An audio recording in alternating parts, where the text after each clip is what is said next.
خدیجہ، نازیہ اور اینی تینوں دوستوں نے صبا کی شادی کے لیے نئے کپڑے بنانے کا سوچا۔ السلام علیکم اینی، کیسی ہو؟ وعلیکم السلام، میں ٹھیک ہوں، تم کیسی ہو خدیجہ؟ اللہ کا شکر، میں بھی ٹھیک ہوں۔ اچھا بات سنو، میں نے اور نازیہ نے سوچا ہے کہ ہم صبا کی شادی کے لیے نئے کپڑے بنائیں، تمہارا کیا خیال ہے؟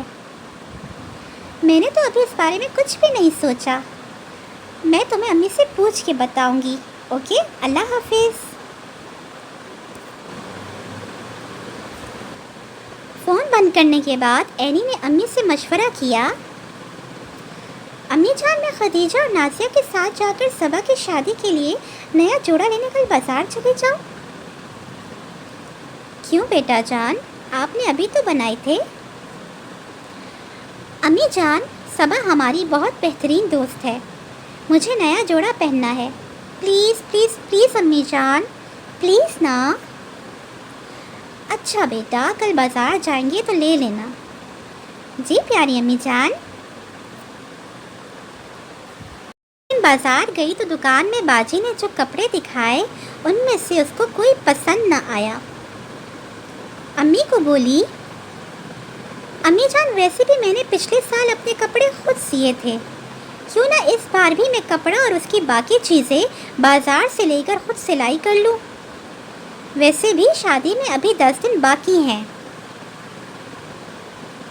جی بیٹا جان، یہ بھی ٹھیک ہے، آپ ایسا ہی کر لو۔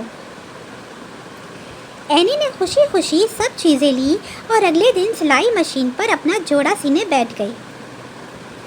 4 دن بعد اس کا پیارا سا جوڑا جب اس کے اپنے ہاتھ سے تیار ہوا تو خوشی خوشی استری کر کے الماری میں لٹکا کے سو گئی۔ اگلے دن جب نانی کے گھر سے واپس آئی اور جوڑا دوبارہ استری کرنے کے لیے نکالا تو فوراً چیخ نکل گئی، اللہ امی جان، یہ دیکھیں، یہ کیا ہو گیا؟ امی جان جو ساتھ بیٹھی تھیں جوڑا دیکھ کے بولی، کیا ہوا بیٹا جان، دکھاؤ مجھے۔ یہ تو سارا پھٹ گیا ہے۔ اینی نے یہ دیکھ کر زار زار رونا شروع کر دیا۔ امی اس کو چپ کرانے لگی، یہ کس نے کیا امی جان؟ سامنے جو نظر پڑی تو الماری میں چوہا دیکھ کر دونوں کمرے سے نکل کر باہر آ گئی۔ اینی نے مزید رونا شروع کر دیا، اب میں کیا پہنوں گی امی جان؟ کتنے شوق اور محنت سے میں نے صبا کی شادی کے لیے اپنے ہاتھوں سے جوڑا بنایا تھا۔ امی جان بھی یہ سب دیکھ کر پریشان ہو گئیں، اینی نے واقعی بہت محنت سے سب بنایا تھا۔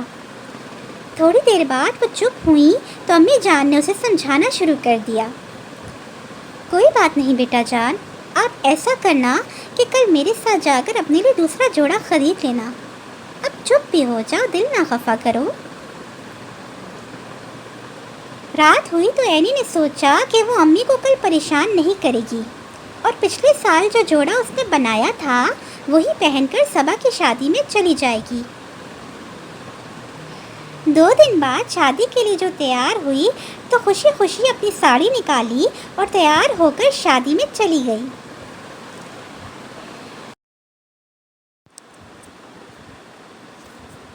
دیکھا پیارے بچوں، جس طرح اینی نے اللہ کا شکر ادا کر کے اپنی پرانی ساڑی اپنی بہترین دوست کی شادی میں پہنی اور امی جان کو زیادہ پریشان نہیں کیا، اسی طرح ہمیں بھی اللہ تعالیٰ کا شکر ادا کرنا چاہیے اور جو ہمارے پاس موجود ہو اس سب کی ضرور قدر کرنی چاہیے۔